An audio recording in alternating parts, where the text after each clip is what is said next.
All right, Bonjour Jayak. Hello, everyone. Nice to see you here. Good afternoon. Happy Indigenous Peoples Day.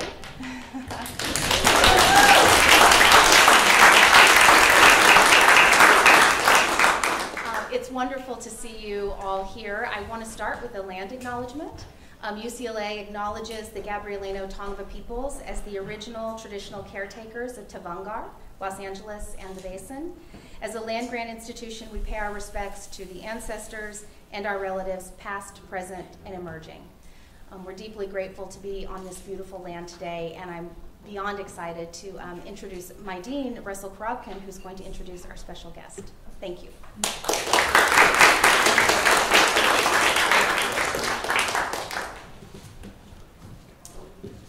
Well, good afternoon, everyone, and thank you for joining us for this very special Regents lecture on a very appropriate day, right? The recognition of Indigenous Peoples Day was nicely timed to correspond with Chairman Sarris's visit, or the other way around.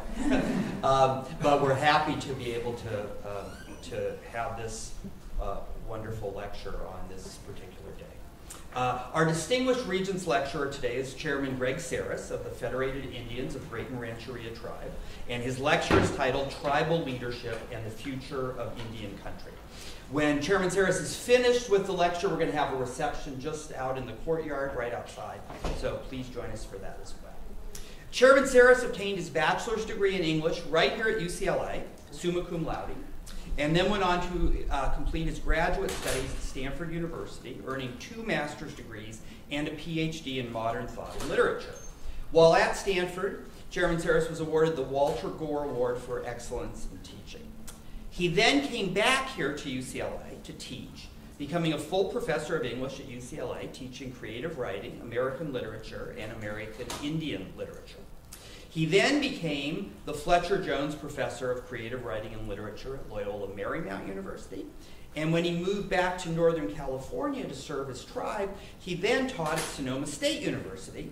And since he retired just last year from full-time teaching, he now holds the title of Distinguished Emeritus Graton Endowed Chair in Native American Studies from Sonoma State. He had a stellar academic career, punctuated by his election to the American Academy of Arts and Sciences. As those of you who know the academic world know, that this is quite a distinguished honor and achievement. Chairman Sarris has published several books, including Grand Avenue, an award-winning collection of short stories, which he then adapted for an HBO miniseries that he co-executive produced with Robert Redford. More recently, he published a memoir, Becoming Story, which those of you who are here in the room today were fortunate enough to get an autographed copy of when you came in.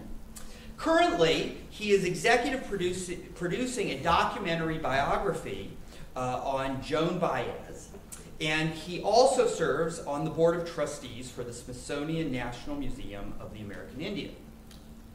All of these things are what Chairman Sarris does on the side. He also has a day job, which ultimately is what brings him here today and which forms the basis for today's lecture. Greg is serving his 15th consecutive elected term as the chairman of the Federated Indians of Graton Rancheria. In addition to serving as chairman of the tribe, he also serves as president of the tribe's Economic Development Board, overseeing all of the tribe's business interests, including the Graton Resort and Casino, with revenues of close to $1 billion a year. Through Chairman Sarris's extraordinary vision, the Federated Indians of Graton Rancheria have engaged in significant philanthropic endeavors, focusing on the communities in which they live and work in Marin and Sonoma counties, and also on providing educational opportunities that will benefit all Native people, not only members of their tribe. When the University of California announced the Native American Opportunity Plan that will provide scholarship funding for core tuition and fees for members of federally recognized tribes, Chairman Sarris and his tribe made a pledge that will expand this scholarship to Native students who are not members of federally recognized tribes, which the University of California cannot do itself due to Proposition 209. Here at UCLA Law, Under Chairman Sarris's leadership, 2 years ago, the tribe provided a $15 million endowment to create the Graton Scholars Program, which will provide full law school tuition plus a stipend to up to 15 students a year committed to careers in Indian law and tribal law. This is the largest scholarship gift ever made to the law school, and the second largest gift of any kind. It is also the largest scholarship gift ever made at UCLA outside of the medical school. It is truly transformational. The Graton Scholars Program will create a substantial network of lawyers who will work on important matters such as respect for tribal sovereignty, cultural resource protection, Indian child welfare, and economic development in Indian country. The 3 inaugural Graton Scholars at UCLA are now in their second year of study, and the second cohort of Graton Scholars, 4 total, started their first term just this year in August. We hope to welcome 5 more Graton Scholars next year, and then 5 every additional year after that.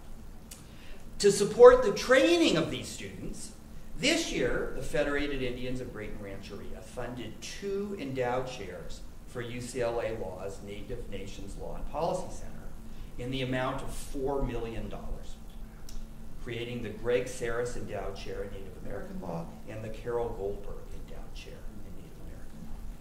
So really phenomenal, both the Graton Scholars and the support for training the Graton Scholars.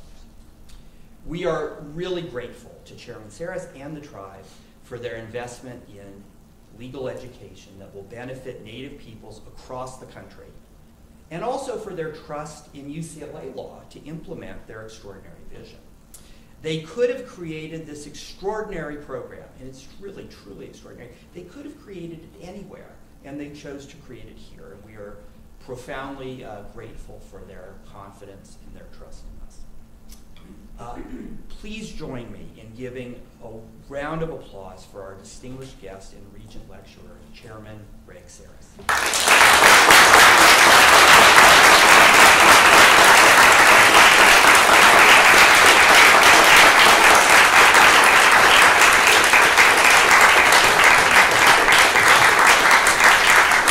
I haven't done anything yet. You better hold on. A couple things. Thank you. I mean, you could have just kept talking, and I would have fallen asleep. It's tiring. But thank you. Not the lecture, not the speech, but here it is. I want to also acknowledge the Tongva people, not because I have any particular need to be politically correct, but because I'm a California Indian, and we believe if you trespass on somebody else's territory and you're not respectful, they'll poison you or hoodoo you. So out of respect and wanting to live, I acknowledge the Tongva, which is a little bit what I want to do today. The title of my lecture is Setting a Standard in Indian Country, but it's also about gaming and business as a platform for social justice and environmental stewardship, and a way in which with those of us with resources can begin for all of us to create a home for all of us, in the broadest sense of home, both for our nations and the nations, animals, and people beyond our own. I want to go back and let you know a little bit about what has informed me as an Indian person and my thinking and leadership. It's mostly the old people, as I like to say, the older people in my tribe, my great aunt Essie Parrish and others were the ones that really informed me about who we were and how we thought about the place. And my great auntie Essie, she had 15 children. She was the last of the dreamers and the doctors, and what we call the sucking doctors, where they suck the disease out of a patient. And she and Mabel McKay, who I wrote about, were the last. And but anyway, Auntie Essie, she's my grandmother's and Scott, your great-grandmother's first cousin. She had a second-grade education. She did all the designs, wove baskets, was a manager in the apple cannery, raised these kids, played 7 musical instruments that she learned. And I used to say, Auntie, how do you do all these things? And she used to say to me, ain't no such a word as can't. Well, that sets the bar kind of high. But I went, and of course, I was getting a PhD, and they all thought that was okay. But it was more important for me to learn the background about who we were. Who were we? Here in California, as I've said in a couple of the lectures, and forgive me if I'm repeating things that I've said before, but as I jokingly say, nobody knew there were Indians in California until there were casinos. Well, we've been here. In fact, there were more of us here than there was anywhere else outside of the present site of Mexico City at the time of European contact. And the densest populations were more in central California and the coastal area of California. Anthropologists often asked, how did so many people speaking so many different languages, living so close together, get along for 10,000 years or more? And I don't like to count, because people always say, oh, you came from the Bering Strait. Listen, it's people that are moving around all the time and colonizing people. Those are the people that are always going to places. We come from a place. It's a totally different kind of thinking. So if you come from a place, I'm not worried about no Bering Straits, folks. People say, oh, you came from the Bering Strait. I say, no, but I have my bearings straight. So we had many small nations, 500 to sometimes 5,000 in a nation, living close together, respecting territories, and we had organized, and I'm speaking generally here, we had like spring and fall ceremonies that were general and stuff, but we were all mostly comprised in our nations of cults. And people don't like the word cult. I was just doing an interview and that said that has negative connotations. Maybe say secret societies. And they were predicated on that you didn't know, that everybody had their special kinds of powers that you didn't always know.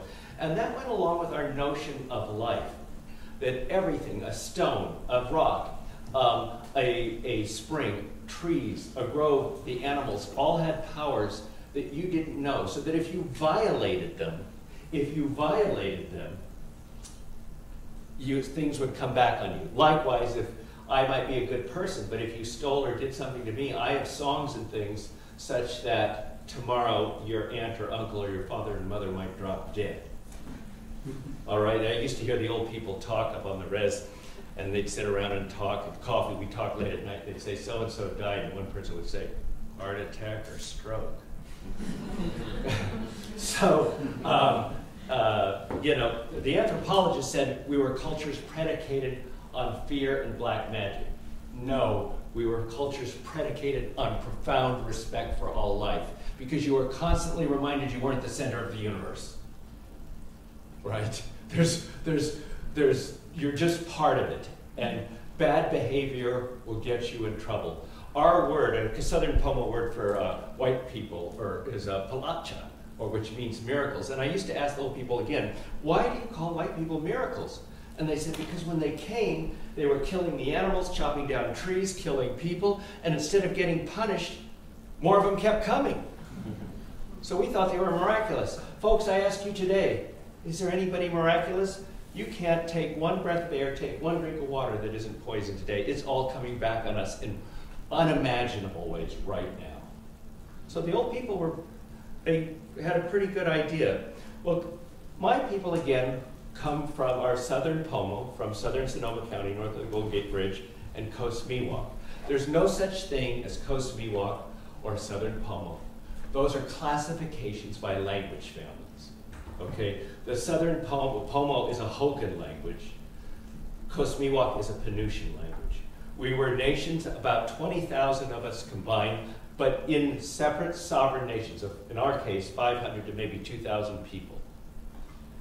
And many of the old people spoke 10 to 15 languages, as it would turn out, as different as English is from Urdu or Cantonese.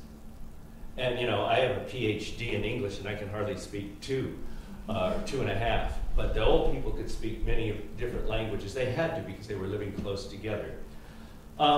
So again, we had figured out a way and a culture that allowed us to have a sustainable relationship over time and co-evolve, if you will, with the landscape.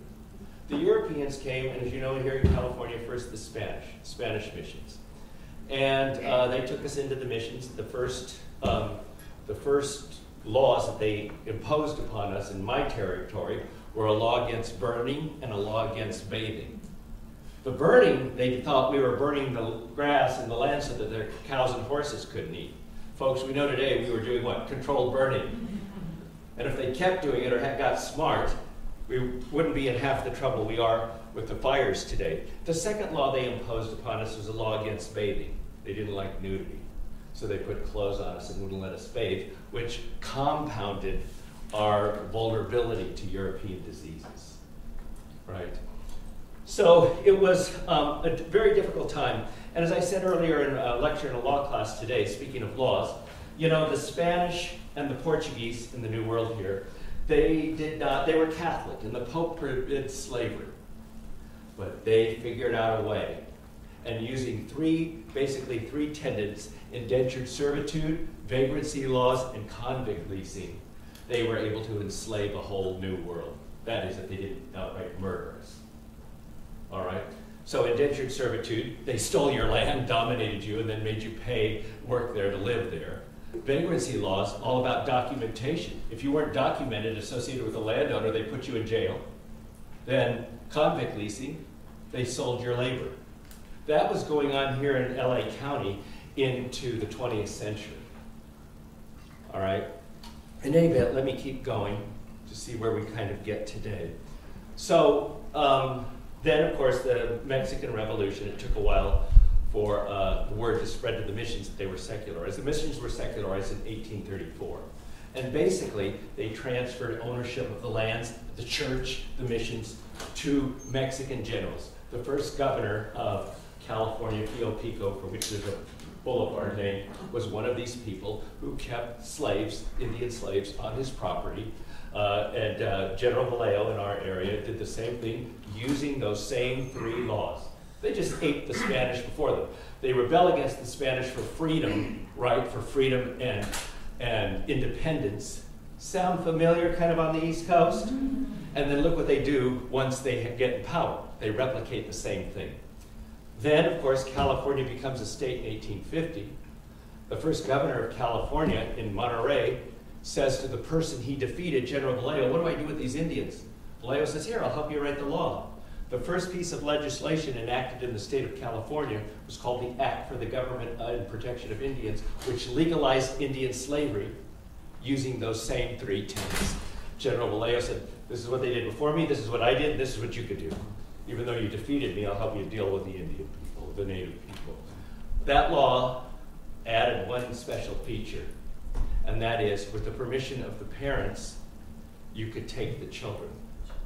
So that opened wide-scale murder of parents to take the Indian children here. Something else was going on at the same time. Gold was found. So they began rushing in. The people were rushing in from looking for gold, and mostly were moving largely to areas just north of where the missions ended in Coast Miwok and Southern Pomo territory around Sonoma. They moved in to the central and north central valley where gold was found. And a long story short, so many people were coming in, get rid of the indigenous people, federally financed vigilante groups. The government financed vigilante groups dispersed by local governments to kill Indians for scalps, hands, and all that sort of thing. Wide-scale murder. 1868, the Act for the Government and Protection of Indians was repealed, 3 years after the end of the Civil War. We became indentured servants wherever we could live. And finally, what happens in the 20th century? Everybody's moving into California. There's still a few Indian people left around. What are we going to do with those? California, the federal government created the California Rancheria Act, which created small de facto reservations for the homeless Indians of California. Most of us not even by tribe, just area. So that you became then, in our area, for instance, Graton, 15.5 acres for the homeless Indians of Tamales Bay, Sebastopol, Bodega Bay, and the vicinities thereof. Any Indian person on a census, you could be a Navajo or whatever, because they always had Indian census, became a designee for these de facto nations. But they were created with the basic treaty rights of the larger nations east of the Rockies. Now you may ask, how did all this happen in California? How did all this violence and stuff? We didn't have the means, we couldn't tweet and do those things in those days. And so Washington, if you want to give it the benefit of the doubt, wasn't able to see what was going on west of the Rockies. They couldn't see, they didn't know the violence and the land grab and the stuff that was going here. A lot of people obviously didn't. But they created the rancherias and gave us a home, and we were de facto, many of us, sovereign nations then, with the treaty rights that other nations east of the Rockies had.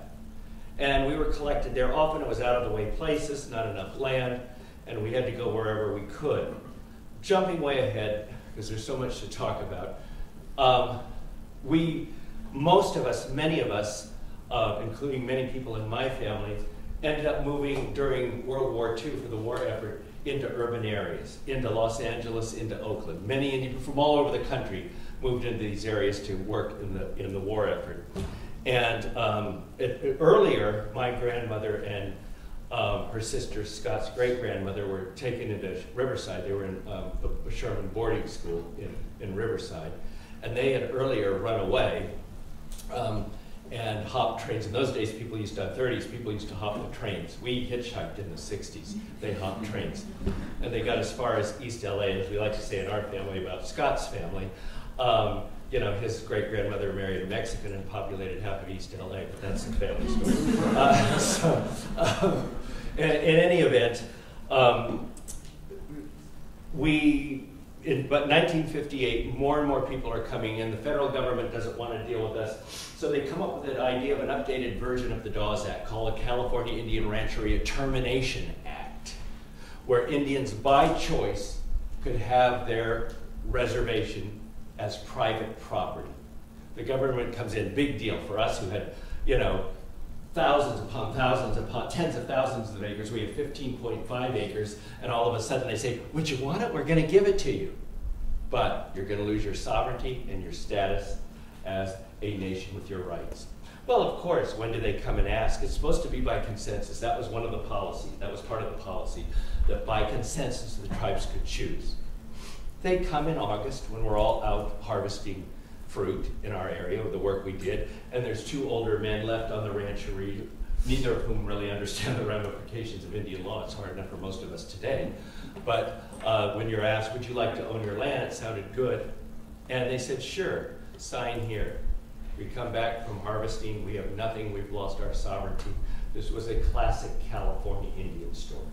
Many tribes lost their sovereignty via illegal measures by the Department of Interior. All right, I'm a young professor, 1992, moving ahead. I'm here starting my job as an English professor. A tribe that didn't lose their rights moves into our territory, is going to open up a big casino, has Japanese investors, and they're going to have floating casinos all over the bay and all this kind of stuff. And the elders called me here and they said, let's do something about it. If you're not federally recognized, you have no rights in the courts. You have about as much right as a Saturday afternoon club. So, but they called me up there. We scared the Japanese investors who didn't understand this and feared Indian wars, and they got out. And at that time, we began to reorganize. And folks, since 1958, 40 years or more, we'd kind of scattered. And I'll never forget that first day we came together. Everybody bought family albums. Many of us hadn't seen each other for ages, and we saw each other's pictures and families in the album, and it gave us the impetus, the will, the drive to say, let's do something. So I worked with California Indian Legal Services, co-authored a bill, and of course anybody can write a bill. Getting it, this is what you legal folks need to work, and you business folks need to work. Anybody can author a bill. Getting it out of the hopper is the trick. And it's all about who you know or how much money you have. Bottom line, ain't nice in Washington. Who you know, how much money. Both, that's it. Well, I didn't know, I just finished the movie Grand Avenue based on my book. Redford executive produced it, and things got desperate. 8 years went by. I saw that Bush was coming in, Clinton was going out. I called on my resources in Hollywood and elsewhere. Barbara Boxer took the bill, attached it as a rider. You in law know what riders are, right? And the bill was something about kitchen sinks or some damn thing. I don't know what it was. It had nothing to do with what my bill was about. It slipped through Congress. President Clinton signed it on December 27th, 2000, and we were restored as a federally recognized tribe. One of the last in the nation to be restored by an act of Congress. All right, all sounded good. Everybody was cheering and all of that. We're going to be happy ever after. Wrong. The bill didn't say anything about giving you any land. We're in Marin and Sonoma County. You guys know where that is? It's like Beverly Hills, the property. How are we going to have any money? So what are we going to do to get a reservation back? And so we didn't want to go the gaming route. And you know, a lot of companies, organic food companies and cheese factories and things wanted to do business with us. But they wanted us to allow their business to come on our land so they wouldn't have to pay taxes. It was a good deal, they thought, for them. But we didn't have any land. So I'm a professor here, and people started discussing the C word, and it ain't cancer, it's casino. And you folks, I have a PhD in modern thought and literature. You heard, what the hell did I know about casinos? I'd never been in one. And I had the elitist, and I say elitist notion that they're very déclassé, right? Like, ugh, I don't want to go there. And my mother, who's not Indian, said, Greg, you can't leave your father's people now. She said there's so many good examples of bad examples where tribes are ripped off by investors, lawyers, motivated to do the wrong thing, and the money just creates instability within the tribes and all of that sort of thing. And of course, being born of a Jewish mother and being raised by a Catholic mother, so much guilt is in me. I said, oh, I guess I gave in. So, but I said to my tribal council, all right, I'll only do this. And I knew, given our location, casino success, location, location, location, close to an urban area. Any of you folks around here are from tribes around here? Try opening a casino and see what San Manuel or Pachanga is going to do. I know those folks are friends. But in any event, we were close to an urban area. We had basically what you might call a lock on the Bay Area in terms of a federally recognized tribe. So I knew the potential for success. But I said to my council, I'm only going to stay in this if it can be something that will benefit Indian and non-Indian alike and will become a platform for social justice and environmental stewardship. I know all that sounded antithetical when it comes to the word casino. But I said, we're going to make it work somehow. We're going to create a model. So we went through we got an investor. I made sure that I had 100% control of the development board. It was tough. They have very different values, but I made sure to fight them in ways with the power that I had with 100% control of the development board, that we would go union, that we would take care of our team members, that everybody that works for us right now, end product, we have over 2,000 people who work for us. Everybody who works 20 hours or more a week gets a Kaiser Gold Cadillac plan. They pay nothing out of their paycheck. $10 deductible for brain surgery or aspirin. And as I said earlier, I obviously need the former. But also medical, dental. We have English to Spanish classes, Spanish to English classes, literacy programs, and anybody who's not a citizen working on a green card, we pay for and walk you through your full citizenship. So 70% of the workforce is non-white. There's 20 different languages spoken, and I've totally undone the casino stereotype whereby we have, among other differences and things, that are very different from Vegas and the stereotypical casino, transgender beverage servers. So that you don't say, as I learned, cocktail waitress anymore. That's politically incorrect. You say beverage server. So I'm very proud of that. The only thing we don't tolerate in the casino is intolerance. But it was a fight and it was a battle. It turned out, folks, that all the things we stood for and held our ground on have become models of success.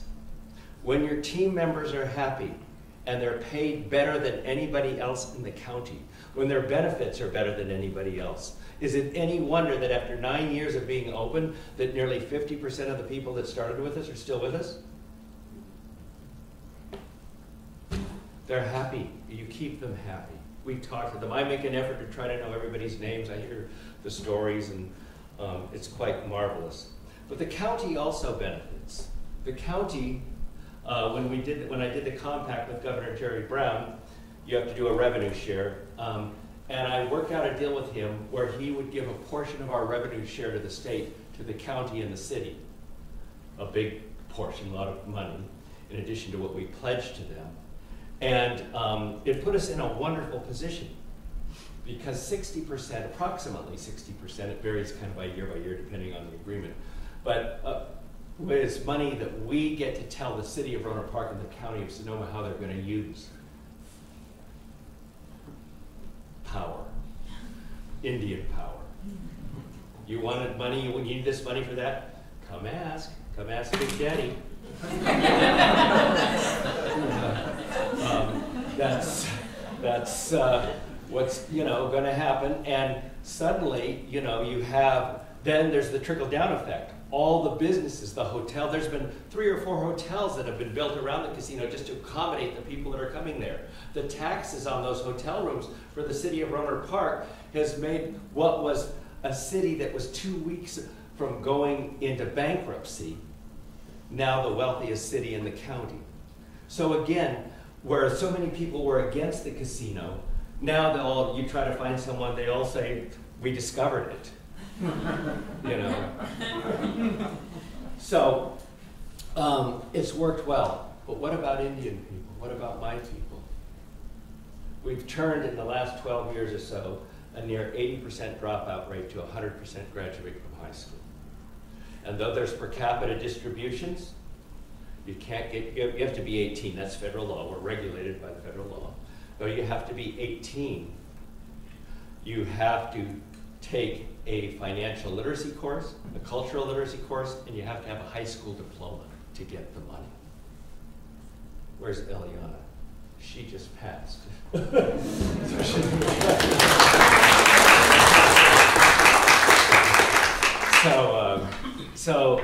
In any event, I think that's inspired people, if nothing else, to complete their education. We also have students in UCLA and Stanford.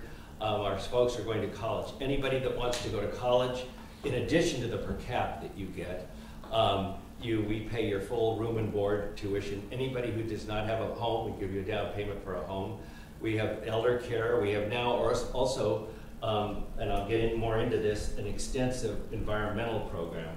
But for our citizens, we have countless things. We take our monies from the revenue, and while we have TANF, Tribal Aid to Needy Family programs, we supplement those programs so that we can take care and service people in counseling, in education matters, in after-school programs, not just for Indian people in my tribe and the tribes that have joined our TANF program, but all Indian people in Marin and Sonoma County, regardless of tribal affiliation or whether or not you are federally recognized. We service up to 650 students every year in back-to-school programs, tutoring, and all counseling and that sort of thing, and families. So we use those revenues. In addition, the tribes that are not gaming in our area, that just by the grace of the Great Spirit are farther away, we give each of them $3 million a year for their tribes, and supplement our IHS monies, our local health clinic, an additional $3 million. You take care of. That's what our old people used to do. Too many good examples of bad examples in Indian country. Disenrollment. Hear about disenrollment? Disenrolling people. Horrendous. When I was growing up, everybody said, oh, don't say you're Indian, say you're Spanish or Mexican. Now everybody wants to be Indian, and who's more Indian than the other person, because they want to stay on the rolls, and it's greed, money. Too much disruption and disquiet among our people. And it's a horrible thing. We amended our Constitution, the first nation in the country, to forbid disenrollment. I took it a step further. That compact I did with the governor, the agreement, I put a clause in there. For every person we disenroll, we have to pay the state more. Because I didn't know how long I would stay. Now, many other tribes hated this. They hated the things we were doing about the giving and the generosity because were afraid it would set a precedent. I have to say, I would first and foremost, we honor each nation's sovereignty, the most important thing. But on top of that, if you have sovereignty and opportunity, do the right thing. Take care of all your people. We all grew up, I'm old enough to have grown up, where, as I say, if there were 10 beans in the pot and you had 11 people at the table, you would figure out a way to share. Use these ancient ethics of respect for others and care for the whole world around you, yourselves and your whole world. And follow that. Let that be your influence. The biggest thing today, what we're all trying to do, and why we're all working here, is how do you create a safe home for yourself and everybody else? We're a wandering, displaced people. Many Indian people have become strangers in their own homeland. And when you don't have a home, you're frightened. You don't know your neighbors. You're constantly afraid. For Indian people, and other people, I would argue, not just Indian people, it's historical. Historical trauma has had the effect that fear and distrust is endemic in who we are today, our culture. We fear one another. We worry about one another. We disenroll one another. We do these things because we're frightened. I joke in my own family, I know some of them are here listening today, but my God, if things are peaceful and good, somebody's got to cause trouble, because how do we know who we are if there's not some kind of disaster going on? And you know, this is, again, homelessness and the consequences of historical trauma and historical poverty have created something where we even when things change, if we have opportunity, it's part of our culture to think in certain ways. People say to me all the time, oh, why can't Indian people and black people get over it? Well, I said, listen, I'll give you a simple example. You know the 12-year-old girl who sees her stepfather or father who is abusive to her mother, and she says, I'm never going to marry a man like that. She's 16 years old. She goes to her first dance. There's 100 guys. Everybody, which one does she pick out? We gravitate towards what we know emotionally, not intellectually, unless we get some therapy. And so, or begin talking about it, some form of healing. So again, what we as Indian people have to do is work on the consequences of historical trauma so that we can take care of our own souls, so that in turn we can help work with others to create a home for others. Because if we're not safe with our resources, we're just going to replicate the patterns of the colonizer. So we're scared. That's what you do. Then, in creating businesses, you use those ethics and, if you will, those aesthetics of the past to create business models that work even as they stand, to undo the models that have harmed, the models based on greed. What we've done is proof that you can use different models, different values, and be successful, and be well, and help the larger community be well. Environmentally, folks, we have a two-pronged environmental program. Organic gardening, where we are now in our moving towards our second phase. Our first phase is producing enough organic vegetables and so forth for our elders and members of our tribe now as we're going. But we want to keep moving and grow so that we can produce enough vegetables to sell those vegetables at cost in low-income neighborhoods, so folks can get the same kind of good, healthy food that people with money buy in Whole Foods. So we're moving towards that. Environmental restoration is the other prong.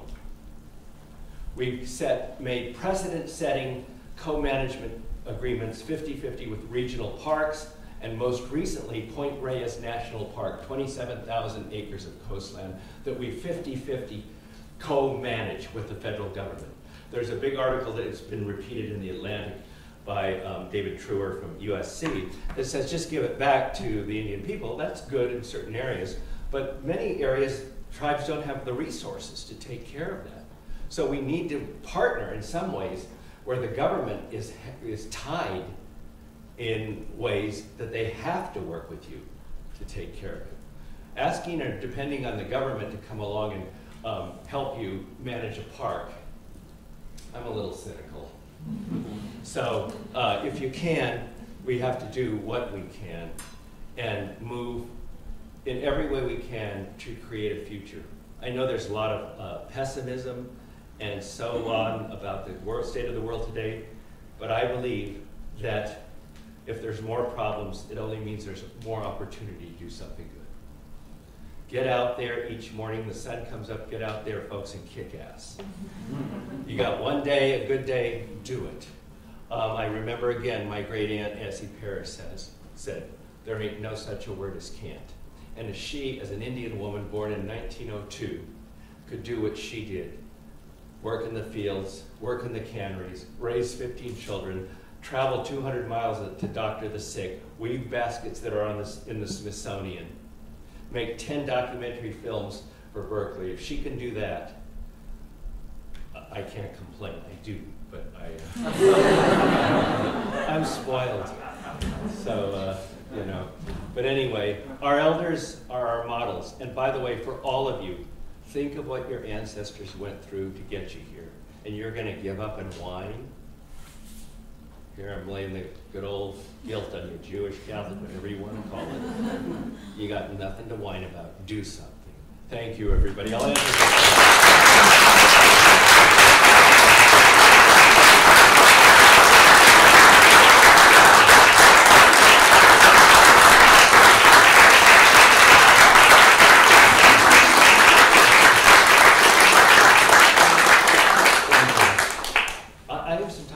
Yeah, you want to take a few questions? Absolutely, absolutely. Let's take 10 minutes of time. Yep. Yes, sir. What are you doing to protect your hot springs? Which hot springs? We got a few. No, I mean, are you protecting your hot springs from the sources? Making sure so it doesn't get polluted? Well, a lot of it, unfortunately, some of the hot springs that we have in certain areas are on private land, so we can't get to them.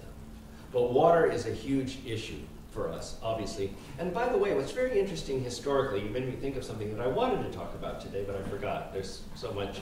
But historically, where we are, in much of California, the tribes and the nations were organized around bodies of water, be they a spring, a lake, a river, a bay, something like that. And if you were in the mountains near creeks or rivers, you had to make sure you took care of the sedge and so forth and kept the creeks clean so that the lagoon would be clean. And if the lagoon wasn't clean, the people up in the mountains could poison the water, and the people in the lagoon, the training wouldn't be good. The health of the water was indicative of the political health of the people. Okay? We don't own the land anymore. And so we're doing what we can, and we're using NAGPRA to, in many cases, to ensure that the burials and sacred materials are protected. But it's a constant struggle because, again, it's issues of control, and we don't have, I mean, if somebody owns land in one area, I know of hot springs, they won't let us in there. There's private ownership. It's a, what do you call it, a resort kind of thing where people go dunk in it, and I guess they don't want Indians dunking in it. But it was our idea in the first place. Buy them out. Well, while they're making money, they'll stay. So, yeah. Well, as I jokingly say, if I can't get in the environmental stewardship and social justice in Sonoma County, I'll just buy it. But that's pretty damn cocky. We don't have that. Other questions? I thought I saw another hand. Yes, sir. Question. You said you didn't have any land. Do you have land now? Yes, the casino, you'll have to have, in order to have a casino, it has to be on federal land. It has to be on reservation land. It has to be on trust land. The term is trust. So it has to be on trust land. So what we did when we got the investor that was going to invest, that we made the management deal with for 7 years as per the Iqua regulations, Indian Regulatory Act regulations, we were able to purchase 320 acres. And the casino resort sits on about 64 to 67 acres of that. And then there's farmlands all around it. So we do have a reservation again. Yes. Other questions? None? Your hand's almost going up. Yes, go ahead. I know you touched on some of these, but are there any like big challenges that you see, or like any, I don't want to say like existential, but things that you see as big challenges moving forward for the projects that your tribe is working for? There's huge challenges, and well, let's just start with a big one that'll affect all Indian people. The Iqua case in the Supreme Court right now is enormous, and we've got to keep our eyes on that. Not only because before the Indian Child Welfare Act, up to 25% of us were being adopted out. So that's an issue. But the other huge issue is that will set a legal precedent to start chipping away at our sovereignty in a million other places, and that's what really scares the H out of me. So that's a big issue. The other issues that we're facing here is issues of reservation shopping, where tribes are that are further away from the urban areas are sort of messing around with the definition, and there's no strict policy in the federal level about what constitutes Aboriginal landscape or historical connections, right? It's gone by case mostly. But what's happening is you've got investors and lawyers taking tribes from areas that aren't in another tribe's territory and saying, claim you have a historical connection. And it's gotten so absurd that in the case of a tribe trying to get a casino and trust land in our area, their original rancheria or reservation was 50 miles away in Lake County. But their claim is that they had a man who was a leader of their tribe who was living in our territory 60 years ago. Now, if that is able, if that policy, if the Department of Interior approves that, and subsequently and inherently that definition of historical connection, it's going to open up a can of worms here in California like you've never seen. You're going to see Indian people warring against each other like you've never seen, and you're going to have a casino on every street corner. We were taken into the Santa Clara, the San Jose, the San Francisco missions. It wasn't in our territory. But talk about a historical connection, that goes back further than 60 years ago. And what the feds will never understand in DC is it just so happens that that man that lived 60 years ago in our territory, he lived with my grandmother's first cousin for 6 months. They shacked up and then she threw him out. But again, they're working to conflate these things. And again, the issue, again, is this madness of tribalism, this nation, the craziness. You should take the best aspects of tribalism, which is the tribe is here as one of many tribes. Indian, non-Indian, animal, plant, water, air. But instead, you've got the madness of nationhood. Who has rights to make money where? Again, that's sort of a historical pattern here. And we have to work to undo that. The sort of ideological answer to that would be try to do what we're doing, take care of all the Indian people around you. That's one of the reasons we did the $2.5 million a year, so that all California Indians, including those from non-federally recognized tribes, can share equally in an education tuition-free at UC, at a UC campus. But, you know, so other tribes aren't necessarily following it. Again, go back to the thing I talked about that we have to work on, greed, fear that's endemic in our culture. The other thing that's endemic in our culture, part of that whole thing, is if you've been impoverished for generations, you don't have a culture that thinks tomorrow. You haven't had the luxury to imagine a future. You just haven't had that luxury. So you think, how am I going to put food on the table tonight? And again, when you have fear and all of that, you're just thinking today, and how am I going to put food on the table? You're vulnerable to what so many of us are vulnerable to, the lure of materialism. If I get new cars or more things, I'll be safe.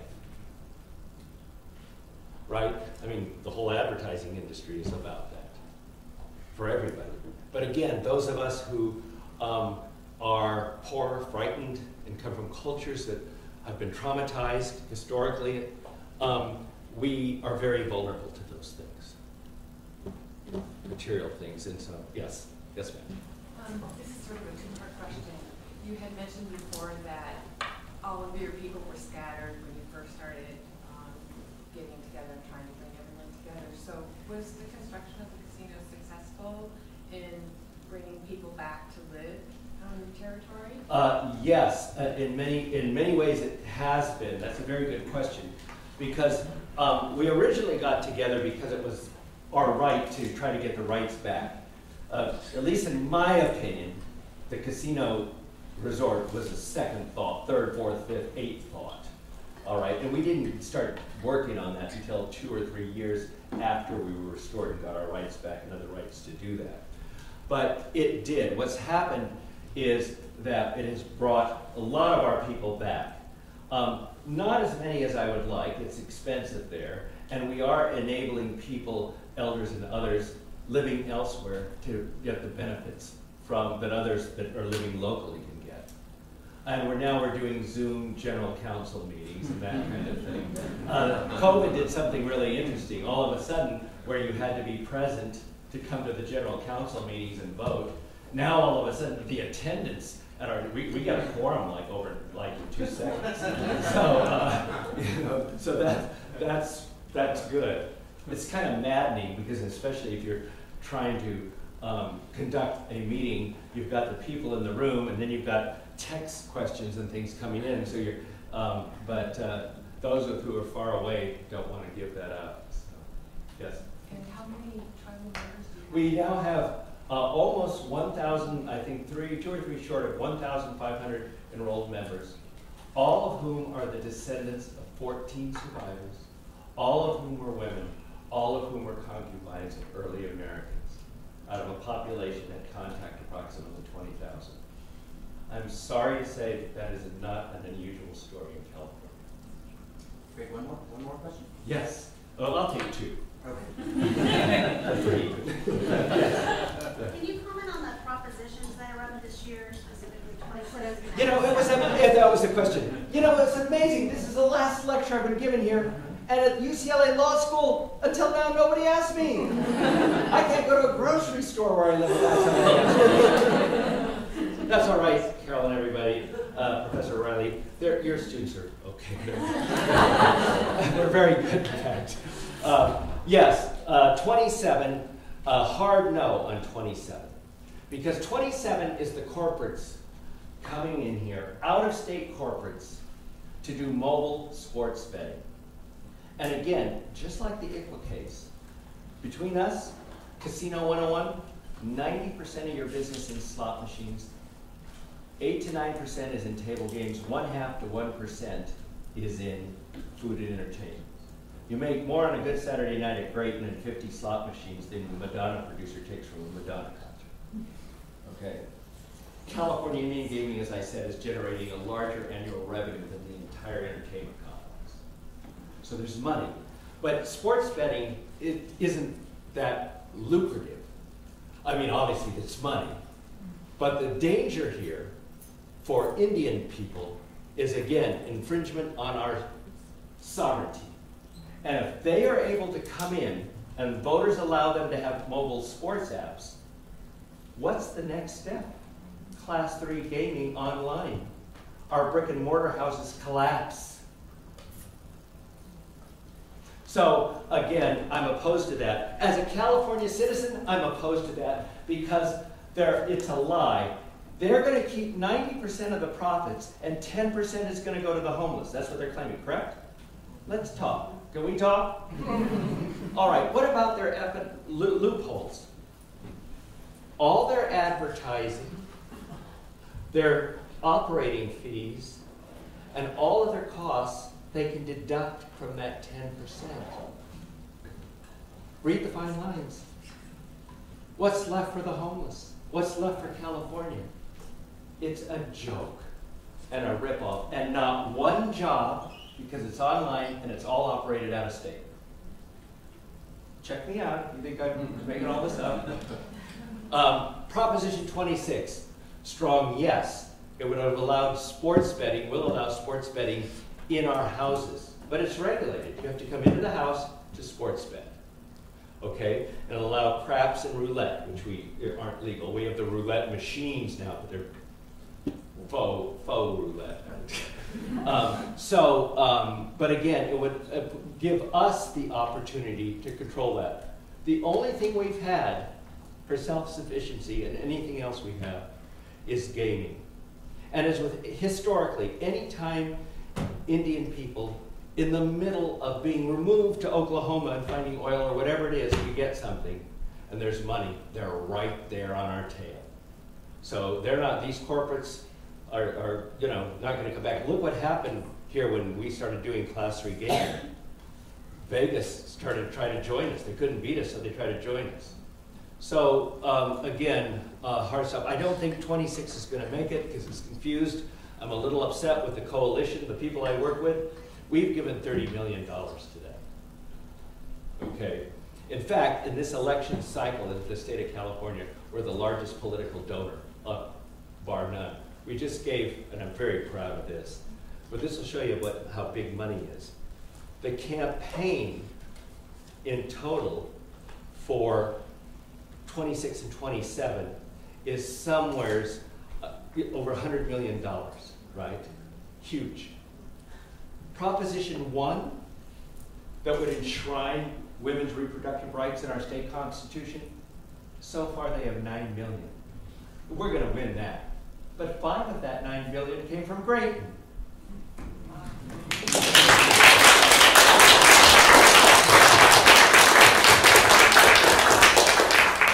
So again, did that answer your question? Yes. Don't get me going. Last question. Last question. Yes. Thank you. Thanks for this talk. I'm Chickasaw, so I'm from a gaming tribe, and one of the things I think that's been a really successful component of our tribal sovereignty, beyond kind of creating a diversified business portfolio, and you might comment on that for Graton as well, but has been the development of strong government-to-government relations through compacts and other means, and I wonder if you could comment on donations, because I know all about your people. I work with them in Washington. I know who they are, what they do, and what they advocate. Yes. Again, creating strong relationships with government. Again, one of the benefits of being generous and doing the right thing is establishing strong, healthy relationships with legislators across the board. I jokingly say that the whole gang, Gavin, Nancy, Elaine, all of them call me every other day, but it ain't because I'm pretty. Okay, so again, you establish these relationships, and it's very important. It's extremely important to establish good relationships. Among other things, to educate people, in our case, particularly about California Indian situation, because it's so nuanced. The feds don't really understand it. They see if they understand anything, they don't know the difference between the California situation and the Plains Indian situation. They just don't, it's all kind of one. So when Deb Holland, and I love her, but when her folks hear, oh, there's a tribe in California that doesn't have a home, oh, we have to say, okay, give them a home, but they don't understand what that means in context historically. So it's a constant being able to be in a position to educate and communicate and work with Congress, with our folks. To that end, Graton had this last year has been the largest tribal contributor to the Democratic Party.